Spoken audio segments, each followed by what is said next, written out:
Right.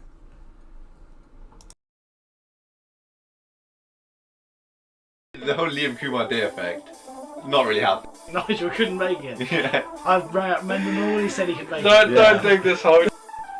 Phil, credit to the guy, he always manages to do well what he has, but he is a shocking personality. You guys got a trophy? No. It was pre-vet. Nah, my life from Rashad Mendon. Right, you go. Cancel. I'm a tag, Jack. I'm a fucking tag.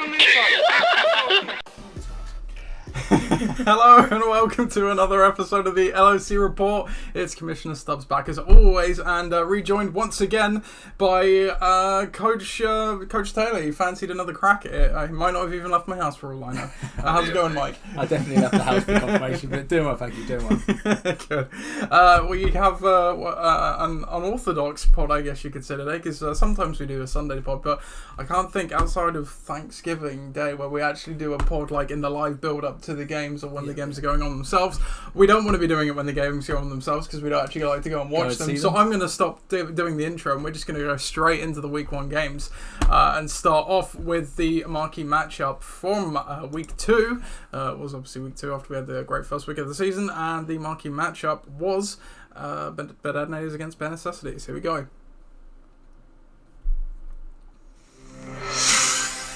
Bedadnators took on Bare Necessities in week two. Both these teams searching for their first win of the season. Bedadnators had a bit of a disappointing week one, and Bare Necessities also lost in week one. But Bare Necessities, they got a win on the board with a nice day. But Bedadnators struggles profile to continue as they drop this one 104 to 65. Looking down the lineups, Lamar Jackson did a lot of the heavy lifting for Bare Necessities with 48 points. And the only other player over 10 was the 49ers defense, who got 18. So very top heavy day for them, but it doesn't matter because they got the win. On the other side of the ball, Russell Wilson's struggles continue as his cooking leaves something to be desired. He only got 14 points. Jeff Wilson got 10 points, and then the kicker Daniel Carlson got 13.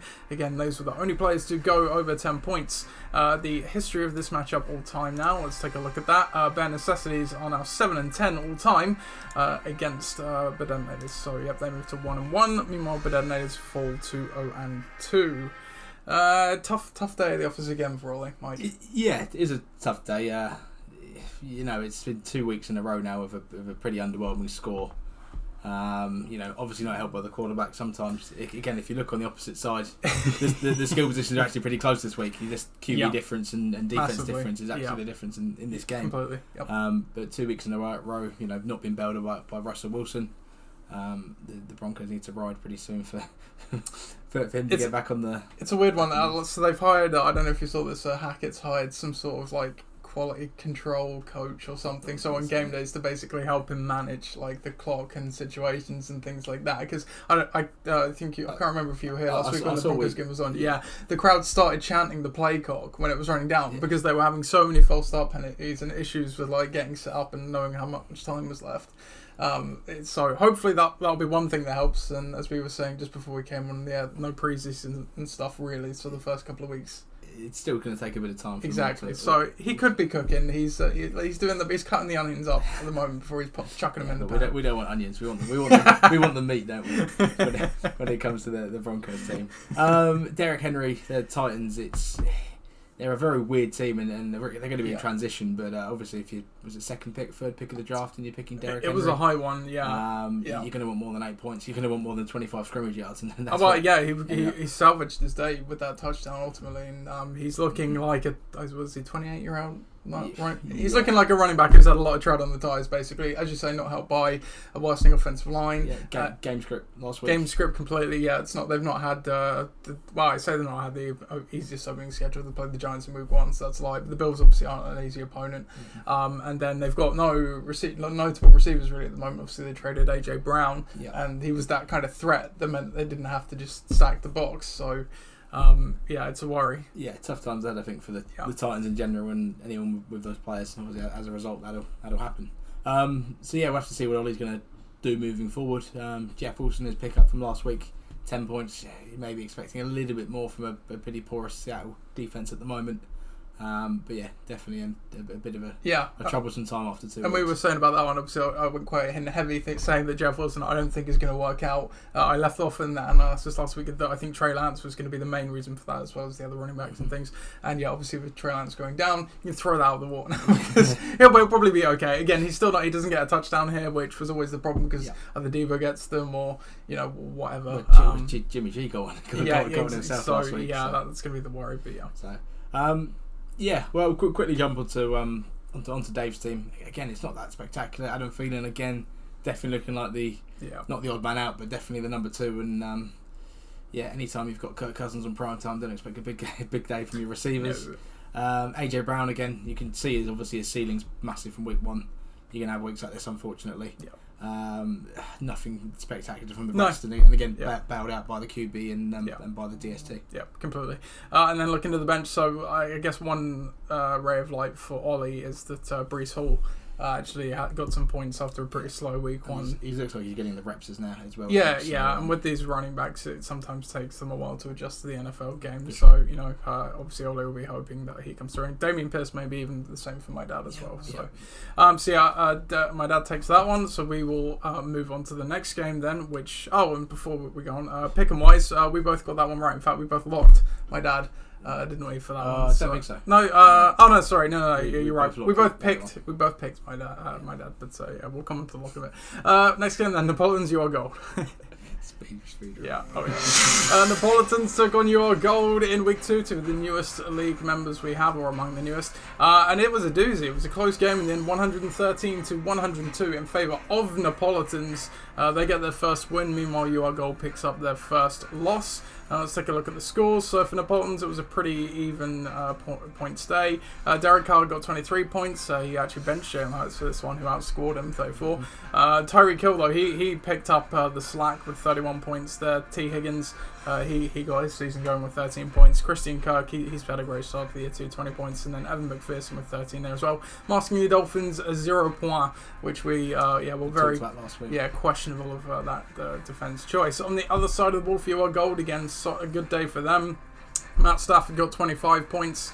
And Aaron Jones got 29 after his rough week 1. He had a nice follow-up game. Rashad Bateman got 17 points and the Rams D got 14 points as well. So a pretty evenly contested game from the both of them. Napolitans takes it. The history of this matchup all time, I think Napolitans now gets their first win against URGOD. They do.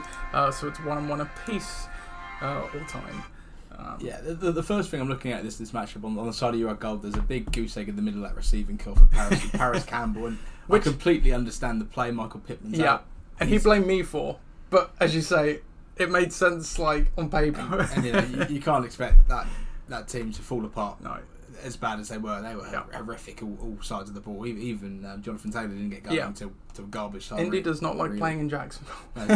5 years in a row or something. I think it's 8 straight games in Jacksonville. That's crazy for a team that's been pretty poor for the last. That's the thing, isn't it? 8 years. Rest of the team, again, Dalvin Cook. That's another really strange score for someone who was picked up in the early first round. He's got a pretty good game this week, so we'll see if there's actually a real issue there. Aaron Jones looked fantastic against the Bears. Bateman again, he's looking like the kind of the long target for Lamar. In Baltimore, Stafford okay, Ramsey okay. All in all, score over 100 points. You're normally doing pretty well. So if only there was another receiver in there. But you can see, was anyone on the bench? Nothing major. Obviously, the biggest thing for them is Trey Lance, who's season-ending IR, but didn't play him anyway. So. Obviously, Kittle when he's back will be straight. And Pittman. Obviously, of course. On the other side, with Dave, Tyreek Hill probably saved the day at the end there for Miami and for Dave's team. He looked pretty electric in that game, and Baltimore did go a little bit missing on defense in that second half, but that's the old Tyreek. You'd expect that from Mahomes, and maybe not with Tua, but maybe Tua's starting to answer some questions. T. Higgins getting a bit of action, which is good. Christian Kirk again, definitely the number 1 guy in Jacksonville, and Trevor Lawrence is looking like he's in his second season. He's far more familiar with the league and stuff like that. So again, despite having another goose egg on the Dolphins D side and an underwhelming Chase Edmonds, pretty good result for Dave, and good score. Yeah, definitely not much to add. Obviously, could have been made a bit better by playing Jalen Hurts. Yeah. I completely get why I put Derek Carr in, because the Vikings obviously had a really good week 1 against the Packers. Defense really good, and then Arizona got absolutely eviscerated by the Chiefs. So I get that. And then it also has Jahan Dotson, who's obviously had a good start to the year as well. So I think Tom's power rankings article for this week is out, and he kind of says that Dave kind of has a bit of a weird team build wise, and I agree. It's not. You look on the names of it. It's an odd cast of. It's not very sexy. No, but it does the job. It delivers, yeah, completely. And when your first pick here is among your worst scorers in G Harris, whilst you're winning games, that's a good thing to have. Yeah, absolutely. Yeah. So Dave takes that, gets on the board win wise, and you are got to slide back to 1-1. And we both got that one completely wrong because we picked you our goal, but it was close. So we weren't. I thought Miami would struggle, and they didn't. Yeah, no, indeed. Next game then we have Iksan against Palestine. Iksan took on Palestine in week 2. This was a battle of 2 1-0 teams at the time, but obviously that couldn't stay unless there was some weird tie. But that was not. Though it wasn't really a great game despite that. Tie would have been more interesting, to be honest. Iksan did take it 86-74. Looking down the lineups, so Patrick Mahomes got 21 points. Obviously this was the Thursday night getting quarterback off, and Herbert on the other side got 29 too.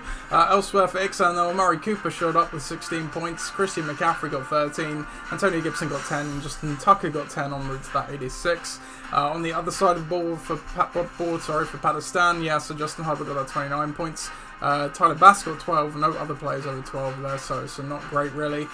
So Iksan goes to 2-0, Palestine falls to 1-1, and all time, Iksan now takes the lead in the series against Palestine, 6-5. Yeah, he sums it up in a pretty low scoring game, 86 versus 74, which is lower than both of the last game. Yeah. Biggest difference is probably in the receiving core. Again, not high scores from any of them, but Debo just about got to 10 points. Amari Cooper quite good in that 16 he got from from the Jets, and looks like him and Jacoby have got a little bit of something going on. Matchup I think helped a bit. Yeah, as we'll see in the Thursday night game from this week as well, of course, when we do the previews. But Ben's. Everyone but James Conner, who in fairness got injured in the game as well. Like you say, no one really exploded, but they all got like 10 points, and obviously Amari Cooper led with a little bit more. So it's a solid day. We always say the 100 points is the benchmark, but most of the projections always come out between the 80 and 90 mark, so you're kind of in the right ballpark with your 85 or so. Mm-hmm. On the other side, I think I had a look at this into the Monday night games, and I think I'd have favoured Pat to win because he had his kicker and he had Justin Jefferson, and was the kicker probably overperformed with 12, only 4.8 for Jefferson against a Philly team that got kind of slammed a bit by Detroit the week before. You thought it was going to be all there for Jefferson, and it just wasn't, and ultimately I think that might have been the difference. Completely. And you mentioned it on the other game there with Kirk Cousins. He does not like playing in prime time, and it looks bad. The fight, it's obviously not great for Justin Jefferson, and Darius Slay was in coverage, have been doing a great job, but apparently listening to the analysis after I watched the game as well, but Jefferson was open on quite a few plays. It was just Kirk didn't put the ball in the right place, or wasn't looking his way at that time. Slay did do a good job around that because they obviously came up with 2 interceptions. But like you say, it kind of felt it was a winnable game really for Pat. It's just unfortunate, that nobody else quite stepped up. Also, just point out AJ Dillon again. Him and Aaron Jones are going to have these weeks where they're going to get quite similar snap share. Yeah, I think Dillon had more carries than Jones in the game. Yeah. But you're going to have those weeks where Jones is going to massively outperform Dillon and vice versa. And whilst it's going to be a pain, I think you still have to play him every week. And he's one of those guys where you roll him out there because he's getting the volume. He's going to get a baseline of points that's probably going to be around 7 by the yardage, or get not a lot of yards in the touchdown. It's very similar to the Hunt versus Chubb debate. Absolutely, completely, looking to the bench for both of these teams, so Ben had Damian Harris and Tyler Lockett on the bench, but I really can't fault him for benching those 2 players. And then on Pat's side, Allen Robinson and Curtis Samuel, he would have had to play them both to obviously turn the result here. I could have maybe seen him playing one, but arguably again, you look at maybe Ezekiel is the one you bench, obviously being the first game. But I don't really think you can fault Pat for playing the other players he did ahead of them, because especially after Allen Robinson's week 1, you kind of felt he was going to get the squeaky wheel, and he was actually very close to getting a couple of touchdowns. Because again, we were also watching the games thing, and Curtis Samuel again, he's a guy that week 1 you don't know if it's a complete fluke or if it's a trend. It seems like it's going to be a trend, his usage, so it's going to be good for Pat going forward. But yeah, I'm sure Pat will be a bit frustrated this one slipped through his fingers. So yeah, I bet Ben to 2-0 and then Pat to 1-1. So we'll go on to the next game then, which was Forge Flyers against Tom's Tyrants. Forge Flyers took on Tom's Tyrants. Forge Flyers had a win in week 1, but Tom's Tyrants had a good result, but they ultimately lost the game. Both these teams kept their zeros in their respective columns, with Forge Flyers having a great day at 122. Compared to a not so great day by Tom's Tyrants at 58. Looking down the lineups, Kyler Murray, he looked like he's running around like a toddler, but he got 28 points doing so that's a pretty efficient toddler. Cortland Sutton, he picked his day up a bit, he got 13, but Jalen Waddle, part of that Miami explosion, 29 points. Also Nick Chubb, 29 points in a thriller against the Jets, and the Packers did just around it off with 13 as well.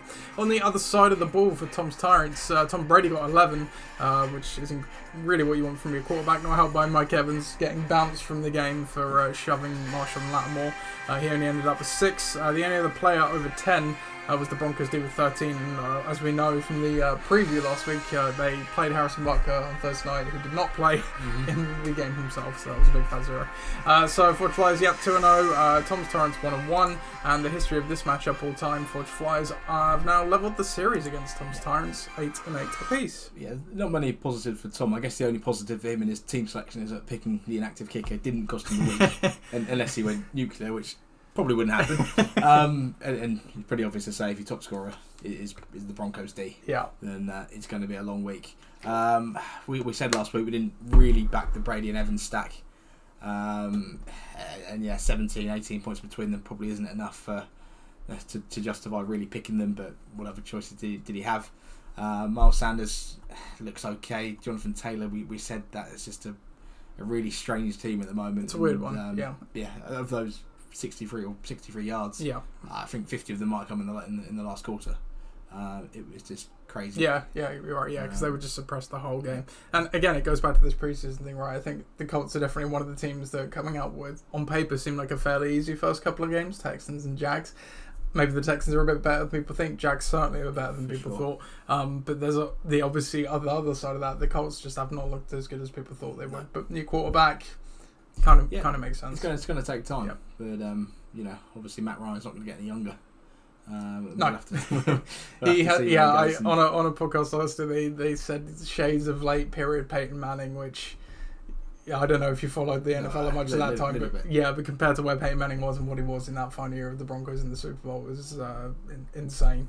But I guess for Tom, he had Drake London on the bench, which is a positive, and like you say, the cast there will have better. There's a little bit there, J.K. Dobbins might be back by the sounds of it for this week, and we're going to go over to Chris. Great week for Chris. Kyler with a pretty solid day, again running around like a toddler. He should have got more than 2 points for that 2-point play. Is it 20 seconds? 20 seconds, and he ran a combined 70 yards, I think. The commentator said something ridiculous like that. Like that. Sutton again, that spluttering offense. I think you're going to be very happy with 13 points at the moment. Yep. We spoke about Miami. Waddle is going to be a stud if they play like that every week. Hunt and Chubb, you should put them together. That's going to be 35, 36. So that's 18 points ahead. Very happy with that. Packers D 13 points. Yeah, good week for Chris. Yep. Came back from last week, so obviously quite lucky for the win last week. No debate this week. No, completely. Good score and moving up. Yeah, and you mentioned about Sutton there. Obviously, had a bit of a week this week. Kind of when Wilson gets cooking, he'll be more solid until that point. It's probably going to rotate between him and Judy more often than not. Yep. But we saw in Seattle, Lockett and Metcalf are both completely viable receivers. Well, on the day for sure. Once he gets going, there's again some talk that maybe Russell Wilson looks a bit cooked himself. But again, it comes back to still early on in the season, still plenty of time to get it fixed. We are, of course, doing a live show, and we do actually have a few viewers, more than we usually have, but we are directly building up the game's international contingent as well, as Chris is joining us from Budapest. So hey, Chris, and Hello. he said, "What a dumpster of a fire of a game." I'm sure he was talking about Iksan against Pakistan as opposed to this one, as I only saw the comment. I hope he's not very so. depreciating of his own team because that's quite a good score this week. Yeah, doubling your opponent, never a bad thing. So yeah, Chris goes to 2-0, and Tom falls to 0-2. And I did mention the pick'ems on the previous game. So in the Exam versus Pat game, Mike got it right, I got it wrong. Mike went Ben, of course, and I went Pat. In that one, we both locked Chris, so we both absolutely smashed that one. We did. Nailed it. Not often that happens for me, but Mike's 1-0, so he's got the best record out of anyone. On to the next game then, we have Mariota Kart. What was the name? Pitsman. It was Pitsman last week. Pitsman last week against the Dream Team. Lockheath Junior School Bowl, that's what I'm going with here, as the Dream Team took on Mariota Kart here in week 2. Again, opposite sides of the coin for these two, as the Dream Team had a... Actually, no, sorry, they were both on the same side of the coin, as they were both on one entering this week, so looking for their first win. Both of them had reasonably good week 1s, but the Dream Team followed up with a better week 1, and they got the result this time round, 124-99. Looking down the lineup, so you can see on the chart, they're a really close game all the way until about the end of it. But for the Dream Team, Joe Burrow still not quite firing correctly, 18 points, but that's okay. You have Stephon Diggs getting you a big 33 points there. Mike Williams also turned up after a disappointing week 1 with 17. DJ Moore got 10. Darrell Henderson got 11. And the Bills defense have had a pretty good start of the year. They got 25 points there as well. So a good day at the office for the Dream Team. On the other side for Ross and Mariota Kart, again, it was a pretty good day. Would have beaten some of the opposition in the league, obviously, this week. Kirk Cousins, disappointing 11. Obviously, that was a play with Dak Prescott obviously being injured in week 1. Cooper Kupp got 21. Mark Andrews, 17. David Montgomery, 14. Ryan Suckup, 10. And the Patriots defense, 11. So, unfortunately, get the loss, but that's how it shakes sometimes. The history of this matchup all time. The Dream Team are now 7-4 against Ross's team. Yeah, we'll start with Viv. Up to 1-1, good score, 125. And again, sometimes we'll see probably with a couple of the matchups, maybe later on in this camp. Mm-hmm. Sometimes they're propped up by a massive QB score. Not this week. Only 18 for the quarterback. It shows obviously massive numbers for Diggs and for Williams, and even for the Bills D 25 off that. You never expect that. So it's a really good number. And again, is that double figures nearly everywhere apart from Jamar Chase? Obviously is direct on the factor of Joe Burrow. Funny thing about Joe Burrow, he is winless without an appendix. But joking aside, he has no grade to start the season. What's that, right? Apparently, again, listening to some other podcasts, they were kind of saying that people have kind of pointed to, it's the O-line that's the issue, because Joe Mixon's obviously not had a good yards. He's had the volume, but been sacked 13 times. Yeah, 14. He's been sacked a lot. But apparently, it's not really the O-line so much. But they invested in the O-line. It might not be playing as good as it should be. But again, come out of the preseason comment, that kind of takes time. But no, apparently it's Burrow, and with what's happened with Josh Allen and Patrick Mahomes in the last few years, where they obviously burst on the scene, had a bit of a step back, and then they've kind of come forward again. That's because obviously when these teams kind of figure out what defense works against you, and I think it was typically the cover 2 for those two quarterbacks, it's kind of a similar thing that's happening to Joe Burrow. He's not seeing it's kind of throwing him off a bit. So interesting start there. Yeah, well, I guess in that sense it'll be a big season for him to see if he can adapt and overcome and become that elite QB that he looked like for a lot of last season. Yeah. On the other side of the ball with Ross, again Kirk Cousins disappointing. But he didn't really have a choice with Dak Prescott out. Cooper Kupp looked great. What you're going to get with him for the most part. Andrews again, that's probably a higher scoring week that he normally get, but you're going to get a solid floor every week. Yeah. Mark Andrews, that's solid. Montgomery looked pretty good in a pretty bad Bears team. Justin Fields. Have I heard it? He's thrown the ball 22 times. Yeah, they've not thrown the ball a lot at all. It's ridiculous. It's crazy. It's ridiculous. Lowest completions, obviously, out of all of NFL teams as well. So. Madness. Roundabout special teams and kicker, 21 points between them. It's pretty good. Obviously, a little bit off when the Bills on the other side score a pretty big score. Yeah. Solid score for Ross, to be honest. On the 100 mark, but just came up short to a better team. Yeah, no, absolutely, and obviously Kirk Cousins, the way he looked in week 1 as well. Again, it's the prime time thing. I think everyone knows now that just avoid playing him on prime time. Ross probably wouldn't know that, just being the more laissez-faire style. But yeah, he seemingly has a good team from the auto draft once again. Obviously, Viv had a very good day just into the bench. If Burrow's struggles continue, he does have Aaron Rodgers, but obviously we don't really know. Aaron Rodgers didn't look great in week 1, and he only got 20 points against the Bears, a team that the Packers usually crush. But obviously they're not fully healthy in the wideouts elsewhere for these two. Not really much there for Ross either. No. So he needs that core to keep firing. Whereas Viv, he's got Tony Pollard. Elijah Moore obviously got injured in the game, so you can't really read too much into that one. Sorry, I meant Jerry Jeudy, not Elijah Moore. Elijah Moore, though, hasn't been used a lot, and that's got to change at some point. It should, yes. Ross's team falls to 0-2. Viv 1-1. Chris says petition for Ross to keep the name Mariota Kart. Some of Ross's team names do tickle us at times, but we've never seen one so good as this. I think this is the best one so far. He should have saved this for week 14, where he could have kept it if he made the playoffs and stuff. Maybe he thought he's 0-2. He's got to bring out the big gun names this week. To detract from the record, to silence the press, so to speak. So distract us from actually talking about his team. Yeah, definite thumbs up for the creative side. It's very good, but I'm still disappointed that he didn't finish it off with the Toad Photoshop. Come on, Ross, it's lazy.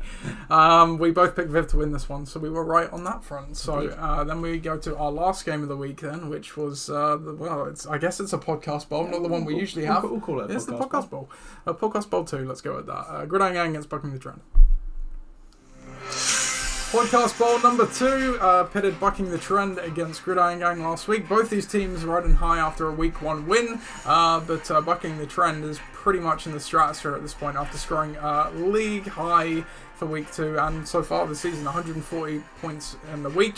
Meanwhile, Gridiron Gang scored 95. Looking down the lineups, Carson Wentz seems to be a good fantasy quarterback once again with 33 points. Amon-Ra St. Brown exploded with 30 points. DeAndre Swift got 15, Clyde Edwards-Helaire 12, and the Buccaneers D absolutely ruining the Saints with 28 points there en route to that impressive 140. On the other side of the ball, Josh Allen for Gridiron Gang, he got 38 points, which was the highlight compared to week 1 where it was a bit more of a team effort. Michael Thomas did get 13 though, and James Robinson got 14 en route to that 95. So again, an okay score, but not enough on the day. Gridiron Gang falls to 1-1, Bucking the Trend at 2-0, and they maintain their perfect record against Gridiron Gang, now winning 5 games to none, I think is the stat. I can't see either of our names on here. So 5-0, so still searching for that first win against you for me. It must just be the curse. all of my Detroit players knew I was playing Nath this week, so they thought they'd turn it up. That was the Detroit-Washington game in general, wasn't it? That was a pretty bad one. Yeah. Obviously, I was a bit of a flyer on Wentz this week. He had about 2 points at half time, didn't he? He was struggling. Yeah, if we look at the chart here, it was probably so it was a close game. Sorry, that was the Thursday night, wasn't it? But it was. You could see the period where it starts to jump up about halfway through, just over halfway through the 6 p.m. games. So again, any score over 30, you're going to take that with quarterback any day of the week. Yep. That receiver and running back core for Detroit at the moment look pretty fantastic, and St. Brown's not going to put it 30 every week, but he's going to be the man for a long long time. And Swift's still got, by the sounds of it, a little ankle thing, so they're going to manage him a little bit, but every touch he's had has been really decent. He only had 10 carries in this game, I think. Yeah, he got over 56 yards. It might have been 10 touches even. I'm not even sure if it was 10 carries. And then St. Brown, apparently, Washington have sucked against slot receivers to start the year. And St. Brown clearly is one of the best slot receivers in the NFL, I think it's fair to say. And kind of Jared Goff, when he's surrounded by, good bits around him, he's actually a quarterback that can play pretty well. This Detroit offense looks pretty good, and obviously capitalised on it. Definitely fair. Rest of my team pretty solid. Not special, but floor. 8 points for Deontay, 9 points for Barkley, 12 points for Edwards-Helaire, and obviously Buccaneers D when you get 28 from that is always a really good boost to finish off.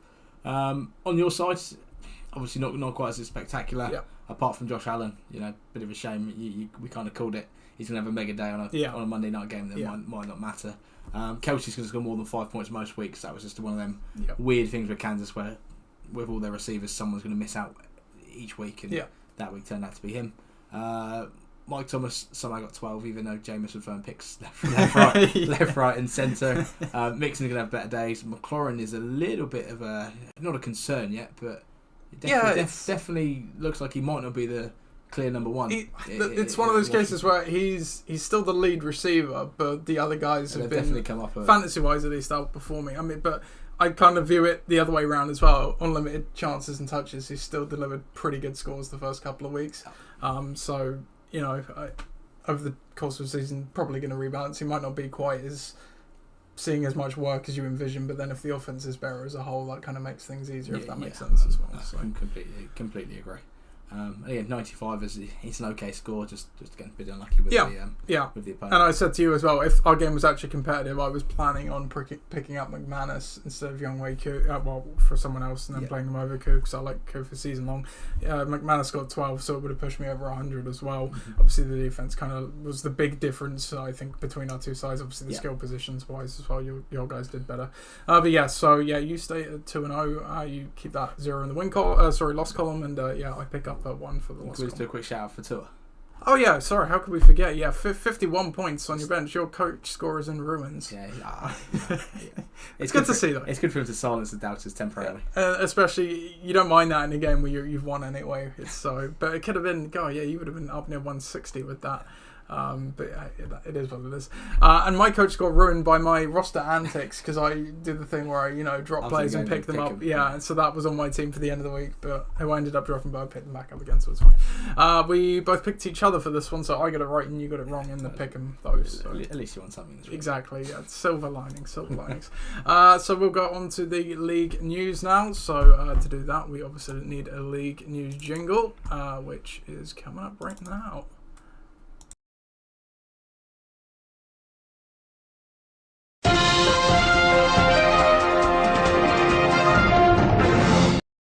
Delayed news, it seems. Transaction-wise, so we'll start off with the big move of the week, which was Pat Stan adding Garrett Wilson for Donovan Peoples-Jones for $31. What do you make of this one, Mike? It's quite a big investment for a player on the Jets. Yep. And, you still kind of, when you hear names like the Jets and the Jaguars and the Texans, you still think, are you not sure where they're going to be? They've looked pretty good on offense for 2 weeks, and Wilson looks really good. I think his numbers and targets have been crazy. I think it's been double-digit targets for both weeks. I think so, yeah. Those underlying stats don't lie. And again, looks like he's got good hands and good route running. So $30 is quite pricey, but if you want your man, you go and get it. I can completely understand that from Pat. Yeah, absolutely. So you're right, it's a tricky one because... So the Jets have kind of benefited from game script, both of the games they've been passing from, having to keep up. So that's obviously played into it as well. They've been having to do a lot of pass attempts. On the other side of that, like you say, Joe Flacco's been playing actually pretty well. The offense has been pretty good. The one thing you kind of touched on there was a number of receivers in that room between him, Corey Davis, and Elijah Moore. Elijah Moore's been very quiet so far. Like you say, the risk is... Does the offense come back a bit because they've been playing well with a good game script, but is that always going to be the case? Obviously when Zach Wilson comes back, if they do make the switch there, that kind of upsets the apple cart as well. That's what the coaches said. They said, Zach Wilson's still the guy, so I can't imagine if Flacco wins 2 more games and they're 3-1, then they're just going to instantly take him out. Exactly, but you're right, he's looked good so far, and a lot of people went in for him with a fair amount of money this week, so just to read you off, obviously Pat won with $31, Ollie Burdett, that is, and Tom both bid 17 each, and I was very close to that. I think I bid 16. I was toying between 17, so hive mind on that one, bizarrely. And Garrett Wilson is the most expensive player of the season so far. Jeff Wilson, I believe, was $26 in week 1. But I think, looking at it, obviously, Jeff Wilson maybe went a little more cheaply than he maybe should have, who knows, but like you say, you've got to go pay to get your guys, there's no doubt that he's a talented receiver. So what else we had? Your gold, they added Jimmy Garoppolo for Trey Lance. Obviously the injury is the big news story there with Trey Lance out for the year for breaking his ankle. Adds his direct backup in Jimmy Garoppolo. $30 though, Mike, so you would have been I say you would have been the only one that's going for a quarterback, but you were kind of upset after Tua and went this week, so no one else was really competing with Ollie for this one. Were there any other bids? I can't tell because I didn't bid on him. I don't think there's a way for me to see unless I myself have bid on the player or someone else has bid on the player. Because I can't think that someone would have seen Jimmy G come in, have a pretty good game, to be fair to him, and thought, I'm going to go and spend 20-25 fab on this guy to play him over my first 6th round pick quarterback or whatever most people in the league have gone for. I understand from the side that obviously your QB was from the Niners and you need to replace him, so that's fine. And again, he did look quite good, and he has been pretty good. He knows this team right, over the years. But would I have gone $30? No, because I don't think there was a need to. I don't quite like it as much as obviously the pickup for the other guy. No, I completely agree. Like it's fine picking him up because your player's gone down. He has got Matthew Stafford as well. I think that's the weirdest thing in that. He's got Stafford, and he spent $30 to get a backup quarterback. Not every team in the league even holds a backup. Very perplexing decision. Yeah, a bit of a strange one. Like I say, it's the money side more than the ad itself. You can get on board with the ad, but that's it. So those were the only 2 moves, other than me dropping Robert Woods, which was a sad moment for me. But it's about 2 years in the making, isn't it? This was his 3rd year on my team, but obviously he is on a new team himself. One that doesn't look very good. Don't look very good. No, and he's a 30-year-old receiver coming off an ACL tear on a low volume passing offense that isn't really humming at the moment. If there's only one guy for Tennessee, it's going to be probably Burks. Yeah, and that was it Jordan Phillips or something in week 1. He had a pretty good day as well, so he didn't do much in week 2. He might have even missed that game completely. So looking at the standings then, so we have 3 2-0 teams, 2 of which reside in Southampton division, bucking the trend on top on points over Ixan. Then we have 2 1-1 teams with Neapolitans and Benecestes. Then we have the Portsmouth division where Fudge Flyers is the other of the 3 2-0 teams, leading the pile there over the Dream Team and Gridiron Gang, who are 1-1, and Bedetines at the bottom there at 0-2. And then the Winchester division where it's 1-1 at the top for Pakistan and You Are Gold, and then Mario Takar and Tom's Tyrants, both at 0-2. Looking at the breakdown, current early season leader in this is you, Mike. You are combined 20-2 to start the season, which is pretty good. Viv's not far behind. He's 17-5, and I'm in 3rd place there with 15-7. But then we have the middle ground. Then you have, unfortunately, at the bottom side of that, Ollie only would have won one of a possible 22 games so far to start the season. We know it's been a tough start for him. Tom had the rough week last week as well, would have lost to everyone, but did go 6-5 in week 1. And then obviously you can see the other couple of lower ones there. Looking at coach ranking, You Are Gold at the top here so far with bare necessities. Again, you do question squad depth in some cases, but I think that they have I think my dad team more so perhaps as some pieces. Yeah, pretty solid.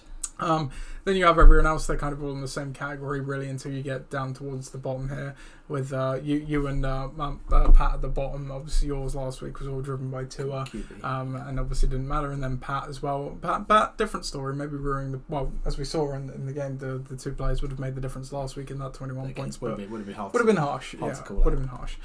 So we have the true picture, which is a very early true picture, and pretty much just mirrors like mostly what the playoff situation is at the moment. So obviously the Dream Team are 1-1, one of the better teams. You're leading your division. I think that makes Ixan, because he's right behind you, isn't he? The prime wildcard spot at the moment, if you will. And then I think Tom referenced still on the power rankings. The division leader is Pat I did see that. And seeding wise, he's low, and in terms of the true rankings, quite low as well. So there you go.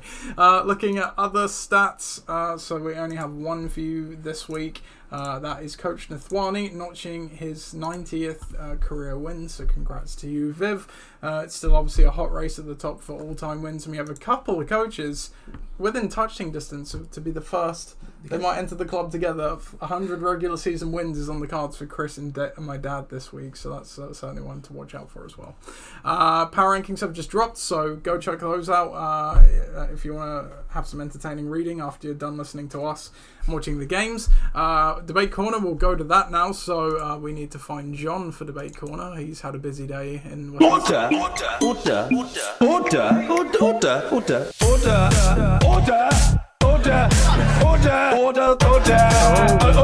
God, John cannot be contained today. Jeez, John. Burko encore. He clearly likes Liz Trussonomics. My God.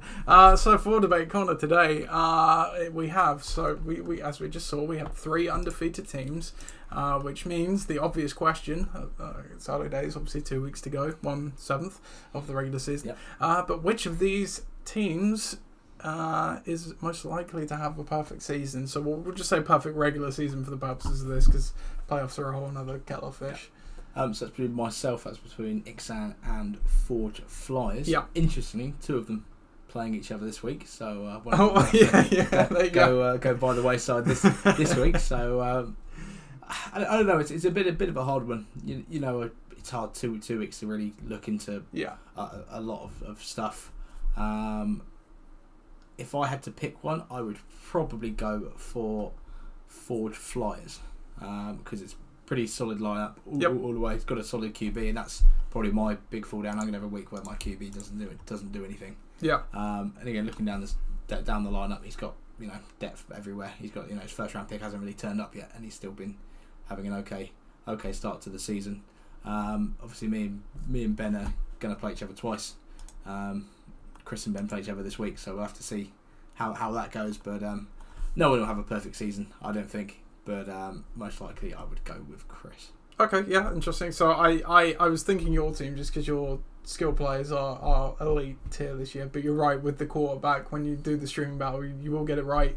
Some weeks, week 1, as we saw, wasn't a great result necessarily, and that's going to happen as well. And like you say, it's very difficult to avoid that. But the skill players you do have to give you a good chance of that. Chris's team, I agree. He's got a lot of talent, but again, Kyler Murray just feels like one of those guys. He's going to drop that bad week in here and there. And there isn't a great deal behind the starting lineup at the moment for Chris, I don't think. Obviously, with Elijah Mitchell on the shelf, that's a large reason for that.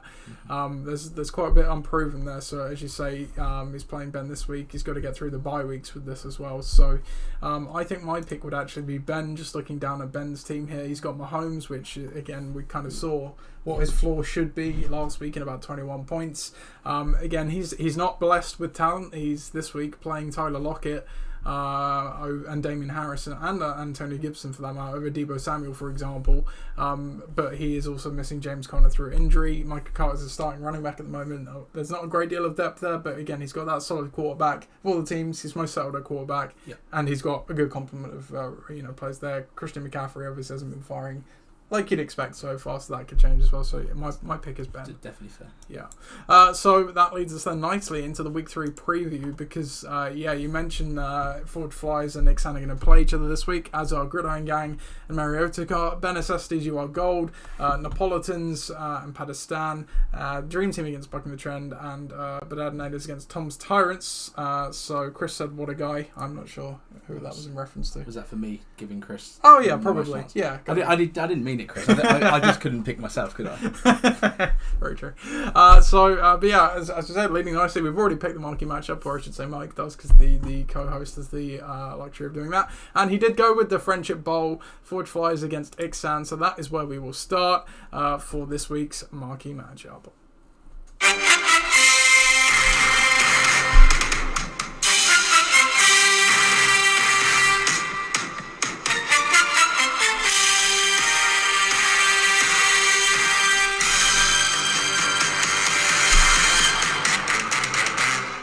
It's the Friendship Bowl, Week 3 of the LOC season pits Forge Flyers against Ixan, and this one may be a bit less unfriendly than normal because they are both 2-0, both looking to keep the 0 in the loss column.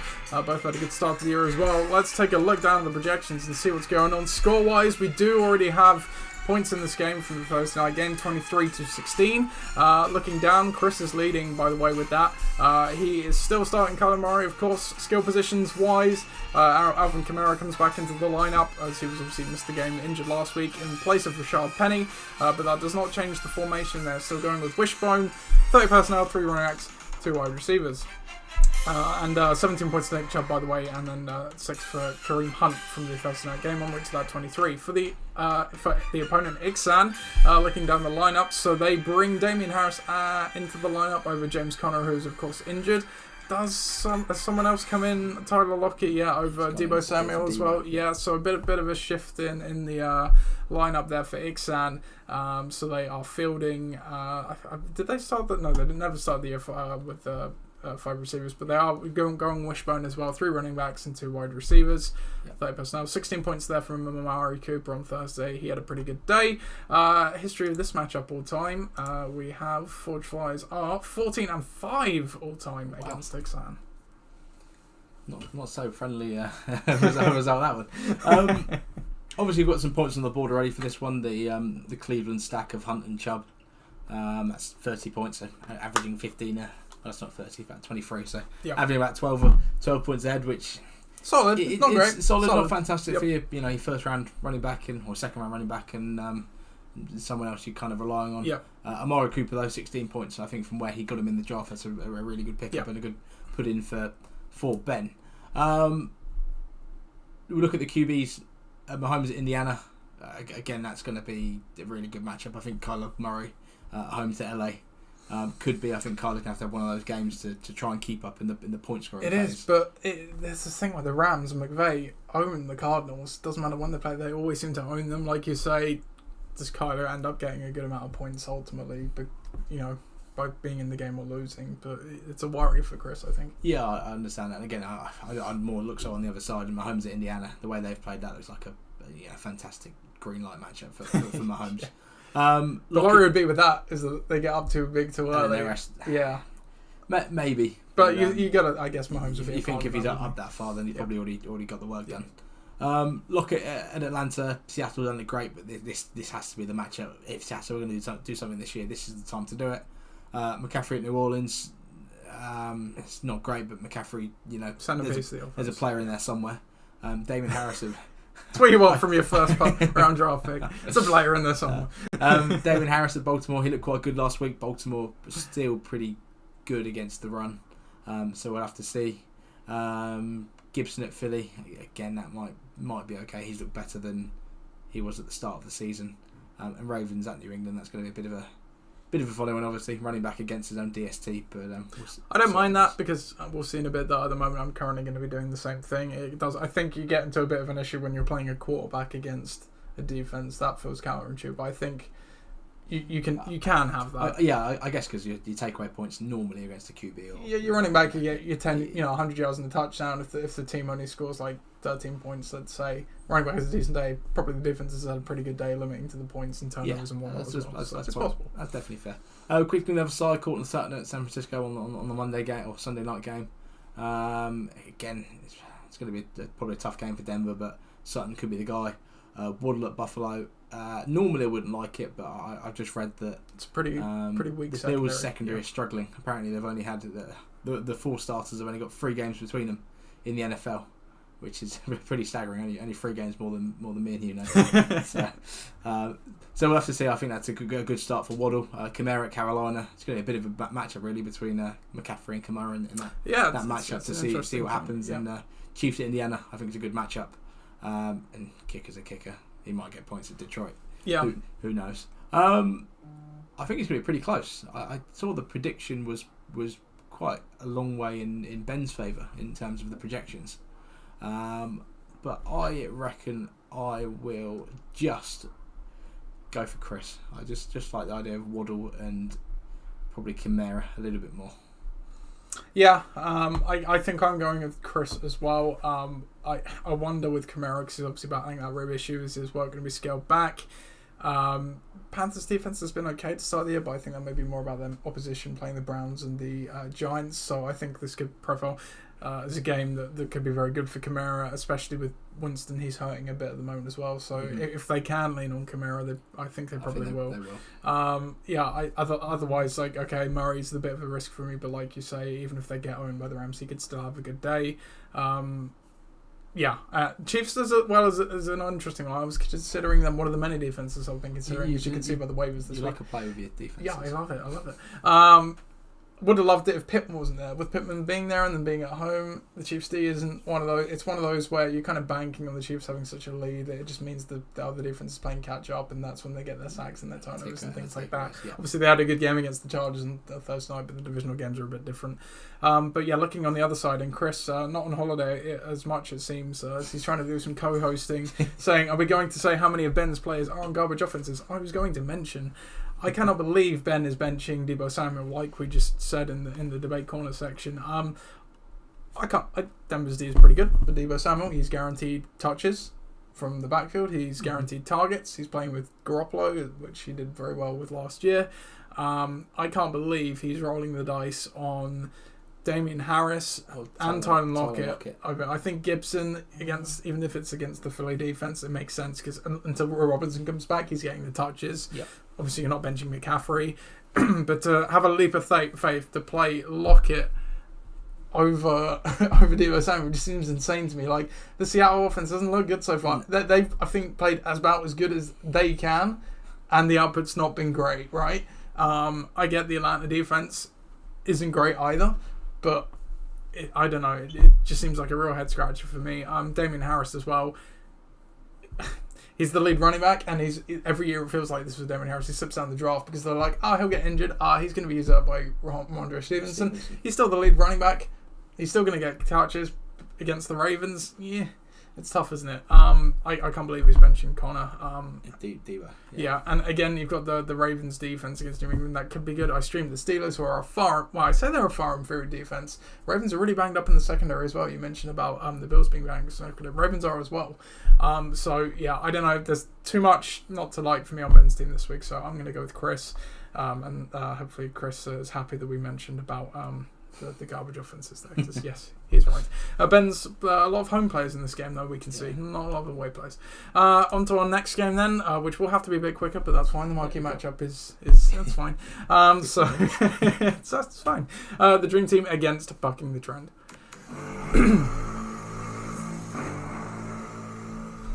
The Dream Team take on Bucking the Trend here. Bucking the Trend trying to stay undefeated, having the 2 win streaks to start the season. And then the Dream Team, they just came off a win. They'll be looking to keep that going as well. Projections have this one really, really close, 85.43 to 85.35 in favour of the Dream Team. We do have some points on the board as well, 8.4 to 4 in favour of Bucking the Trend. So let's start there. Tua comes into the starting lineup over Carson Wentz, who can be surprised at that after his massive day last week.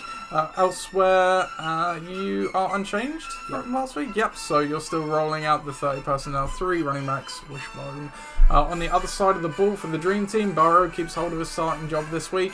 Elsewhere for them, I think they might be unchanged as well by the looks of it. So yeah, not a lot to update here. So Viv is going with 10 personnel. It's a spread offense, 1 running back, 4 wide receivers. The history of this matchup all time, Bucking the Trend. I don't know where you are, so I'm going to see for the Dream Team down here. You are, it's 2-2, so the winner takes the lead in this series. Yes.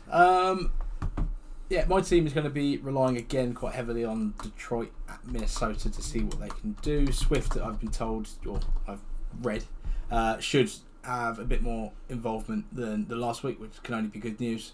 Some Brown again, you're going to hope for something very similar to last week in terms of, targets and receptions and that kind of stuff. Barkley at Dallas on Monday night game. Dallas actually, they're not too bad against the run, are they? Dallas. No, yeah, they got a pretty solid defense. Yeah, we'll see. The Giants seem to be leaning on Barkley like they did in his rookie season. So we'll see. Edwards-Helaire, Indiana, I quite like. Buccaneers at home to Green Bay, I like as well. Normally, Green Bay like to run the ball, and that's normally the Buccaneers' strong point. Is to try and stuff that. And Tua at Buffalo, it's going to be a test. But with the secondary, the way we've spoken about, it seems like I call it an amber light, not a green light for Tua this week. On the other side for Viv, I think a lot of this matchup will go down to the Jets game, the Burrow and Chase stack. That's got all the kind of all the makings of a massive combination between those two. Diggs at Miami again.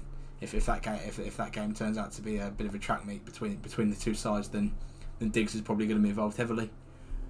Williams at Jacksonville, he's probably still going to be number 1 because Keenan Allen is still only questionable. But is Herbert playing? Is the big question. That is the big question. I think he will. I think they've left it quite late to say he wouldn't play. Sounds like they're going to think about some kind of injections or something like that to get through the game. Which Chargers got back some injections. What could go wrong? in before like number two. But I think obviously if all goes well and Herbert plays as he's expected to, then I think Mike Williams is going to have another good game. DJ Moore at New Orleans, pretty good. Henderson at Arizona, I think again that's pretty good. And Bills at Miami, I think that again might have quite a big impact on the game. Obviously my QB against his DST. Another pretty close one, and this one obviously the projections, very close. A tenth of a point in it. Yeah. I will go for. Who are you going for? I'm going to go for your team. I think Burrow still isn't firing. The Jets on paper is a better matchup, but until that offense gets rolling and it is a get right spot, it might. But yeah, it's a tricky one. Diggs has obviously been... The thing for the Dream Team is they've had a couple of guys that have really been pulling the weight. Certainly while the quarterback's been the issue. Diggs obviously had the huge week last week. Probably not going to happen every week. He's a good player, no doubt. Chase as well. We had a lower week last week, so that should bounce out. Williams, again, he's a bit of a hot and cold guy. And then the Bills' defense. The Bills had a great start of the year, but I think they've been very blessed with the way the games went. Obviously against Tennessee, they just had a leading. Tennessee gave up. The first game of the season, the Rams didn't quite look ready. They just weren't quite there. I think playing in Miami, especially, and with how banged up that secondary is, and what we just saw from Tua. And okay, week 1 wasn't great, but week 2 clearly was very good. I don't know. And your team, you've just got some really nice skilled players there. The matchups aren't really that bad either. I think your only kind of random one, or the element of randomness, is Clyde Edwards-Helaire, because he's not blessed with touches, but the opportunity and being on a high scoring offense is what obviously gives him his value. So I'm going with your team. Yeah, I'll back myself as well. I think it'll be close, and I can definitely expect Viv to pull up a win with that receiver call. But hoping it's going to be a good game. Yeah, absolutely. I didn't do the injuries either, so we'll do that quickly. So Keenan Allen not going to play. Jerry Jeudy, I think might play. That's the Sunday night game, so we won't know for sure. Gallup, I think he's going to be playing this week as well, from what I've heard. Yeah. And then just going back to Ford Flies and Nick San. So Julio Jones probably not going to play. James Conner, I think, is going to miss the game. Probably. I don't think he's going to play. Yeah. So we'll go on to our next game then, which is Bird Detonators against Tom's Tyrants.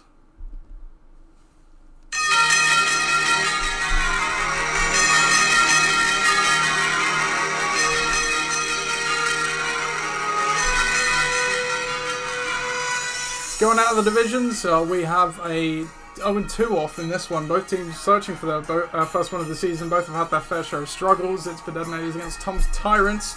Tom's Tyrants are projected for the win though, 83-75. Looking down the lineups, Marcus Mariota comes in over Tom Brady for Tom's Tyrants. Elsewhere, what else has changed? Drake London's come into the lineup, as has J.K. Dobbins in favour of the suspended Mike Evans, who could go on the IR spot, Tom. You could maximise your value there.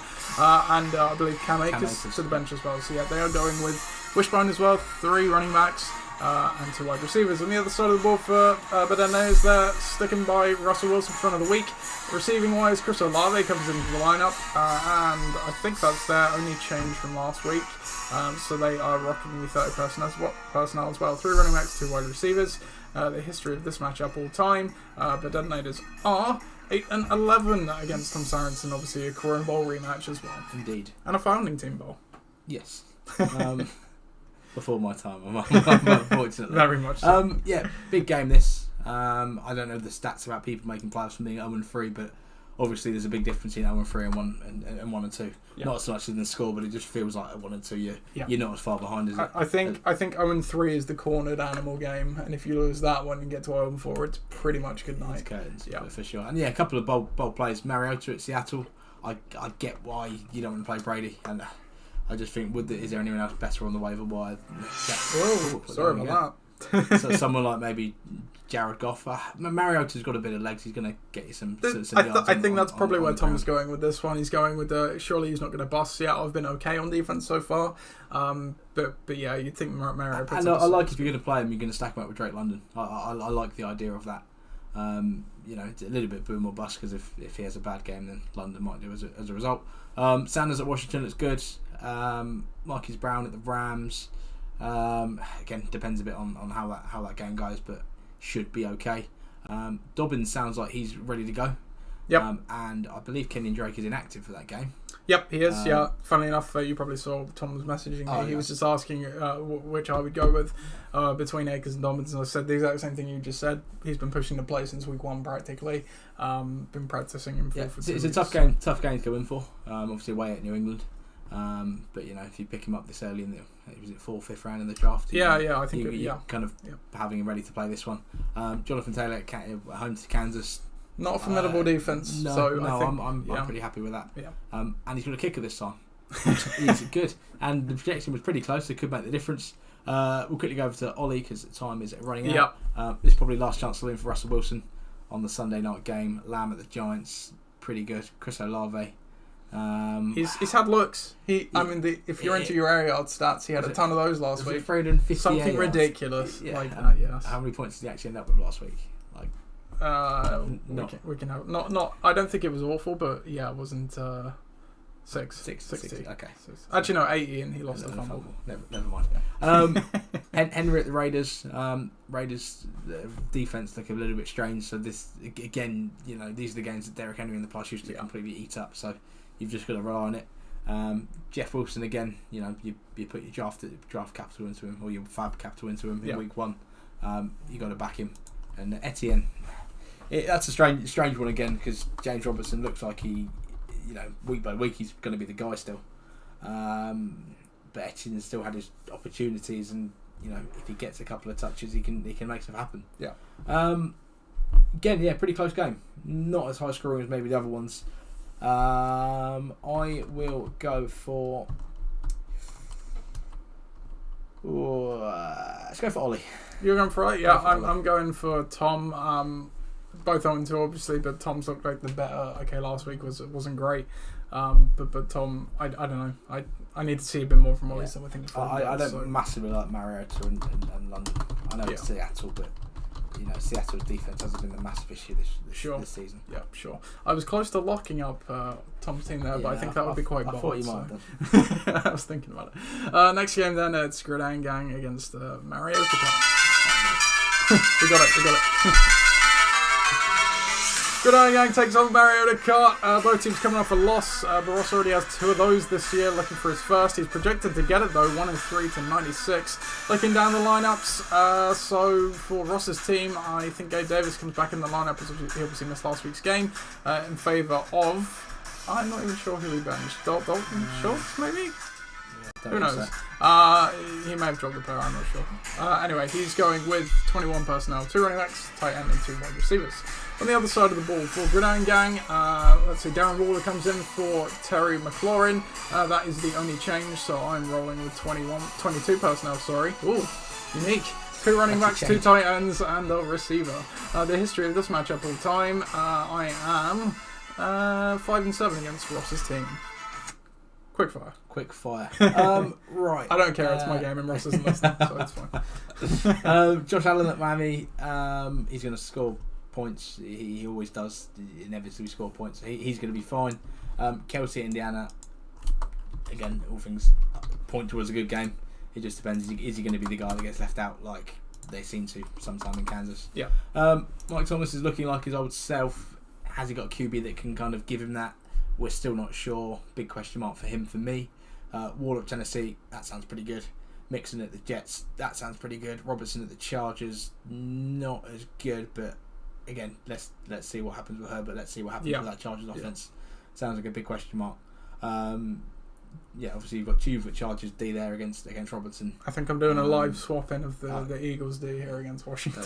I've got 4 minutes, so you put the Eagles D for Washington. There we go, we'll refresh it so we have the option there. Oh no, that's the wrong game. No, we'll go back to the right game. There we go. There they are. That completely changes my pick for this game. But yeah, Eagles at Washington probably matches a little bit better for me than that Jags and Chargers. Sure. Again, I think the Jags are a better team than people are probably giving them the credit for. On the other team, with Mariota Cousins at Detroit, isn't prime time, so I'm sure he's going to be fine. Cup at Arizona. Again, I like the matchup.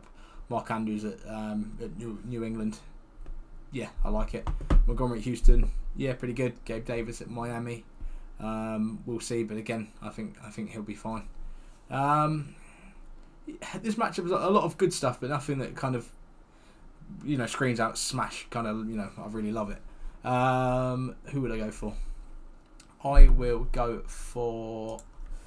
I'll go for your team, Nate. Thank you. I like the confidence. Just. Yeah.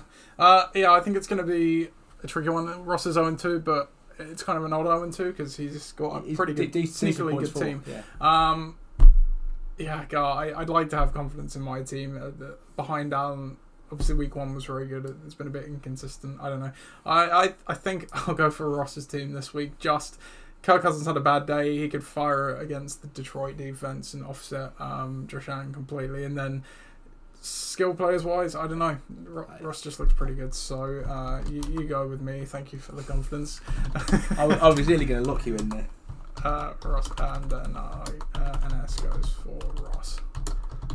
There we go. This is good podcasting because I can't multitask and do everything all at once. Injury-wise, everyone healthy for good game. Not often I say that. Yeah. Prescott's still out and Schultz. Apart from the guy that the bullet hole in his leg. Oh yeah, he's fine. Oh god, he looks great. What are you talking about? Yeah, it sounds like he's going back and doing the injury. So obviously for the other game as well, Mike Evans suspended, will miss the game. KJ Hamler. I'm not even going to acknowledge. Why does Ollie have KJ Hamler?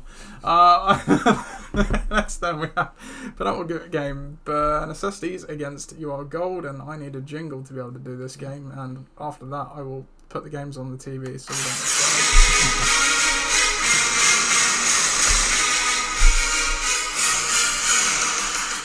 Bear down, it's the LOC's Bear Bowl as Bear Necessities take on You Are Gold. My dad against Ollie Gardner Beddoes, both 1-1, both looking to surge ahead with a winning record, projected to be very close. 91.54 to You Are Gold, 91.44 to my dad. Looking down the lineups for Ollie Gardner Beddoes, he's got Michael Pittman back in the lineup and George Kittle back from injury as well in favour of Rashad Bateman and Paris Campbell, who has obviously been dropped. So they are going with 21 personnel, 2 running backs, a tight end, and 2 receivers. On the other side of the ball for Bear Necessities, what else is Damian Pierce comes into the lineup for the first time. I think that's the only change. So 30 personnel, 3 running backs, 2 receivers. And the history of this matchup, all-time Bear Necessities are 3-5 against You Are Gold. Yeah, we'll start with Dave very quickly. Lamar. At New England, it's not a great matchup, but I think Lamar's good enough. I think Baltimore offense is good enough for him to have a decent day. I love the next 4. Feeling Detroit, surely he's going to have a game. Yeah. They're not going to just stick it onto Jefferson, surely not. AJ Brown at Washington again. This sounds like a great game. Fournette at Green Bay, I really like this week because Tom Brady's got no receivers apart from Cole Beasley. no one's gone for Cole Beasley, I don't think. In the no, I can't blame them. And Eckler at Jacksonville. Again, Eckler he's had a couple of weird weeks, and Joshua Kelly's been a little bit more involved in that offense than probably people thought. But I think he'll come good again at some point. And this week, Jacksonville at home, with a dodgy quarterback, is maybe the perfect time. On the other side, let's have a look. We've got Brandon Cooks at Chicago, which isn't great, but he's a number 1 guy at Houston. Stafford at Arizona, pretty good. Everyone seems to have blitzed him so far. Pittman at Kansas City, if he's fit and healthy, which he looks like he is, then that's going to have to be a big score. Again, 2 running backs. Cook at Detroit. This has to be the week that he scores big, whereas there's big problems for Dalvin Cook. Yeah. Aaron Jones at Tampa Bay, I don't like it, but he probably doesn't have a choice. And Kittle's back on the Sunday night game against Denver, so we'll see how that goes. But they've not been great, so I think that's going to be a good pick. Who would I go for? I would go for... it's close. I think I'd go for Dave. Yeah, just about. Yeah, I think Fournette and I think Eckler are going to have two good games. This could be a sneaky good game. I wonder, is this the game that Cook finally gets going? That Tampa run defense didn't look great last week against Mark Ingram of all players. It was a bit strange. It felt like that's something they planned around because it was really... Sure. Really strange. Sure. I think I'm going to go You Are Gold in this one. So we differ a lot this week. Yeah. So I might go BN, I go URG. So no lock-ins yet. No lock. So we're saving it for the Napolitans versus Pakistan for the final game of the week. Here we go.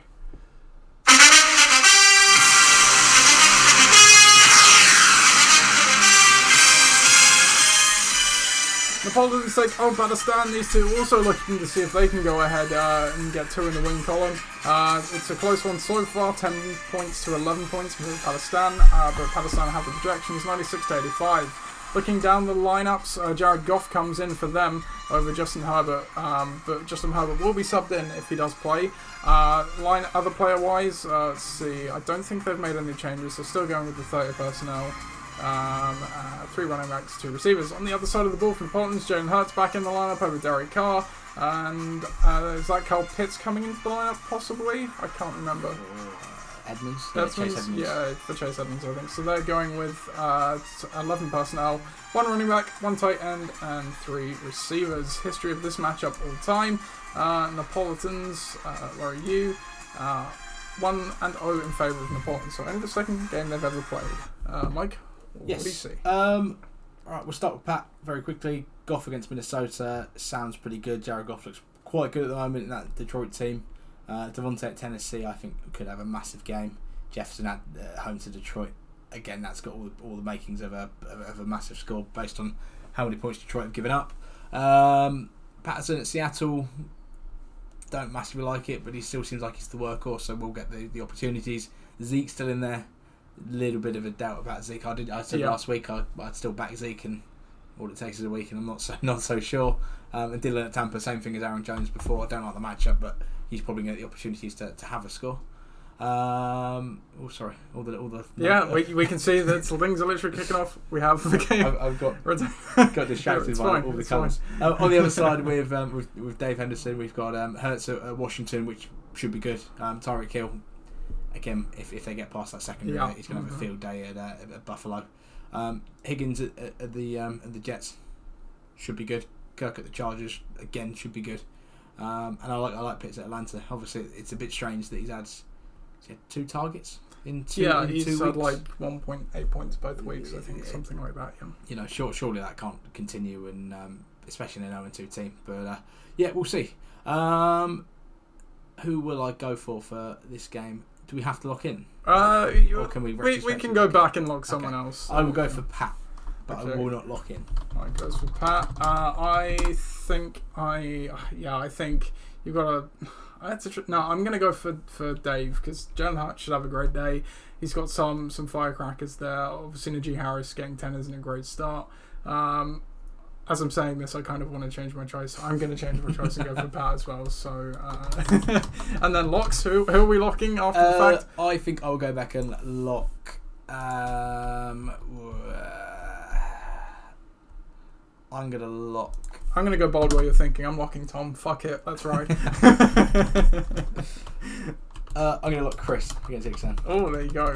Friendship I'll lock off for the marquee matchup. So, and I can't type again, so that's great. So that is the end of the podcast. I will finish typing and send us out. So thank you for joining for a unique game day build-up one that has now turned into a live game show. Thanks for coming back again, Mike. Anytime. Yeah, thank you. You might be needed again. I don't know if Chris decides to go to some foreign country, but Chris might be back next week. Every week. Other than that, I hope you've had a nice weekend. Enjoy the rest of your Sunday. Good luck in your matchups, unless you're playing me, of course. Goodbye.